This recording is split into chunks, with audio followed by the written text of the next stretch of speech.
Bismillahirrahmanirrahim. Assalamualaikum warahmatullahi wabarakatuh. Alhamdulillahirrahmanirrahim. Wassalatu wassalamu ala asrafil anbiya wal mursalin wa ala alihi wasahbihi ajma'in, amma ba'du. Pertama-tama marilah kita panjatkan puji dan syukur kehadiran Allah Subhanahu wa taala yang telah memberikan kita rahmat berupa waktu dan juga kesehatan sehingga kita bisa bertemu dengan bulan Ramadan tahun ini, dan insya Allah umur kita diperpanjang oleh Allah untuk bisa dipertemukan dengan Ramadan tahun depan. Amin ya rabbal alamin. Dan tak lupa juga kita iringkan salawat beserta salam kepada Nabi besar Muhammad SAW dengan ucapan Allahumma sayyidina Muhammad wa ala ali sayyidina Muhammad.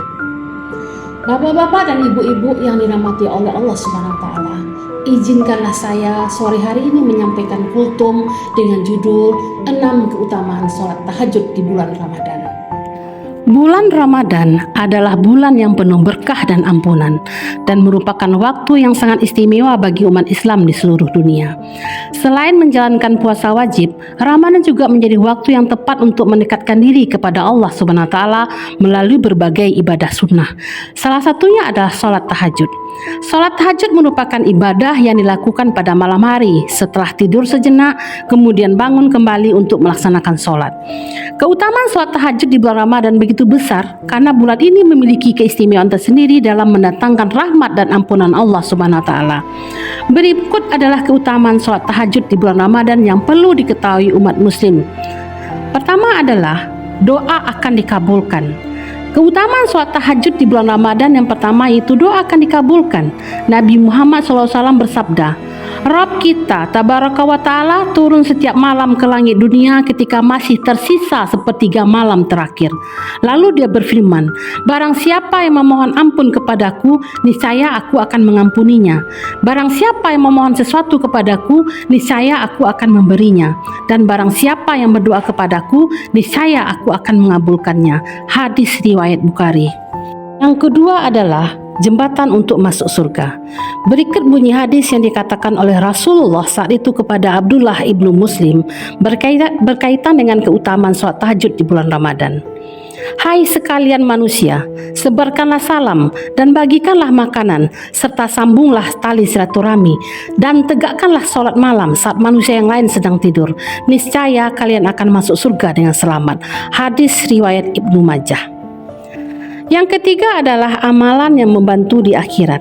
Keutamaan sholat tahajud di bulan Ramadan selanjutnya yaitu amalan yang akan membantu di akhirat kelak.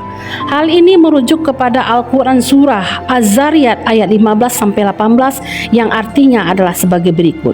Sesungguhnya orang-orang yang bertakwa berada dalam taman-taman surga dan di mata-mata air, seraya mengambil apa yang Allah Subhanahu wa taala berikan kepada mereka. Sebelumnya mereka telah berbuat baik di dunia. Mereka adalah orang-orang yang sedikit tidurnya di waktu malam dan di akhir malam mereka memohon ampun kepada Allah. Yang keempat adalah kebiasaan yang dilakukan orang soleh. Keutamaan sholat tahajud di bulan Ramadan juga merupakan kebiasaan orang-orang yang soleh, seperti yang dijelaskan dalam hadis sebagaimana berikut ini. Biasakanlah dirimu untuk sholat malam, karena hal ini itu merupakan tradisi orang-orang saleh sebelummu. Mendekatkan diri kepada Allah, menghapus dosa, menolak penyakit dan juga pencegah dari dosa. Hadis riwayat Ahmad. Yang kelima adalah menjaga kesehatan rohani. Keutamaan sholat tahajud di bulan Ramadan juga dapat dirasakan oleh rohani manusia. Allah Subhanahu wa taala telah berfirman dalam Al-Quran surat Al-Furqan ayat 63-64 yang artinya adalah sebagai berikut. Dan hamba-hamba Tuhan yang Maha Penyayang itu ialah orang-orang yang berjalan di atas bumi dengan rendah hati, dan apabila orang-orang jahil menyapa mereka, mereka mengucapkan kata-kata yang baik, dan orang yang melewati malam hari dengan bersujud dan berdiri untuk Tuhan mereka. Yang keenam adalah menghapus dosa. Selama menjalani kehidupan di dunia, manusia tidak pernah luput dari dosa, baik dosa besar dan dosa kecil. Dengan keistimewaan salat tahajud di bulan Ramadan, ada kesempatan untuk menghapus dosa-dosa yang pernah dilakukan. Sebagaimana yang disampaikan oleh hadis mengenai keistimewaan salat tahajud di bulan Ramadan yang dapat menghapus dosa. Lakukanlah salat malam oleh kalian, karena hal itu merupakan kebiasaan orang-orang saleh sebelum kalian. Ia pun dapat mendekatkan kalian kepada Rabb kalian, menghapus menghapus segala kesalahan dan mencegah dari perbuatan dosa. Hadis riwayat Tirmizi.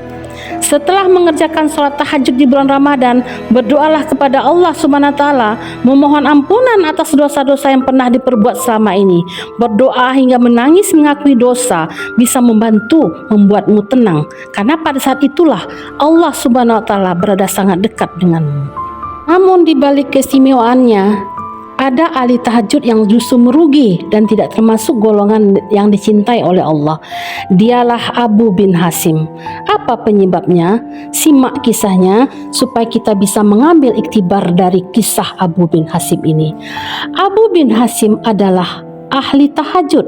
Dia melakukan sholat tahajud selama 20 tahun dan tidak pernah meninggalkannya. Pada suatu hari, saat ia hendak mengambil wudhu, ada sesuatu yang membuatnya terkejut. Ia melihat ada sosok yang duduk di depan pekarangannya. Abu bin Hasim bertanya kepadanya, "Wahai hamba Allah, siapakah engkau?"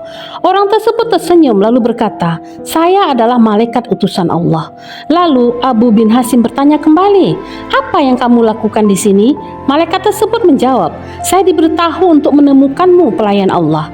Abu bin Hasim melihat malaikat memegang buku yang cukup tebal dan ia pun bertanya, "Oh malaikat, buku apa yang kamu bawa?"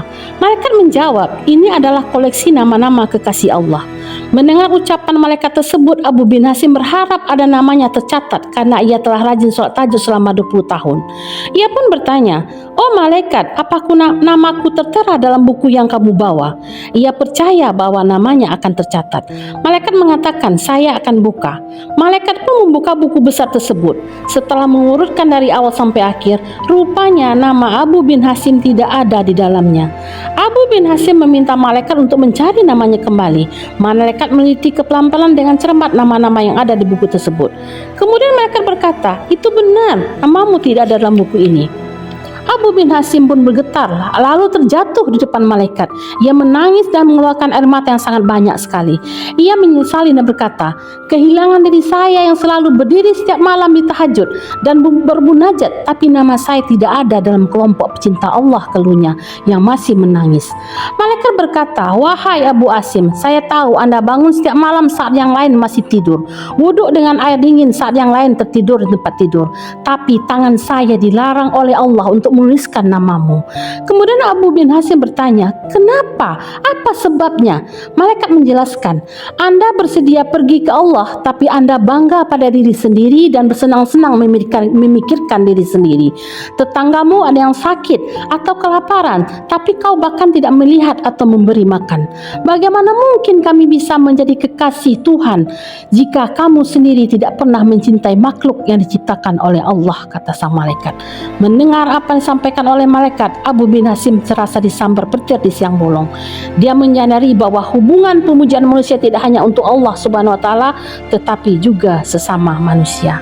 Itulah cerita mengenai Abu bin Hasim, seorang ahli tahajud yang tidak pernah putus melaksanakan sholat tahajud selama 20 tahun, tetapi merugi karena namanya tidak termasuk dalam kekasih Allah. Karena apa? Karena selain dia rajin melaksanakan sholat tahajud, tapi dia tidak pernah berbagi makanan, tidak pernah menyebarkan salam, dan tidak ingin tahu tentang kondisi tetangganya. Mudah-mudahan cerita daripada Abu bin Hasim bisa kita ambil iktibarnya. Demikianlah kultum yang bisa saya sampaikan pada sore hari ini. Semoga kita bisa mengambil manfaatnya. Mohon maaf jika ada kesalahan, karena salah itu adalah milik manusia dan kesempurnaan mutlak milik Allah semata. Saya akhiri dengan mengucapkan Assalamualaikum warahmatullahi wabarakatuh.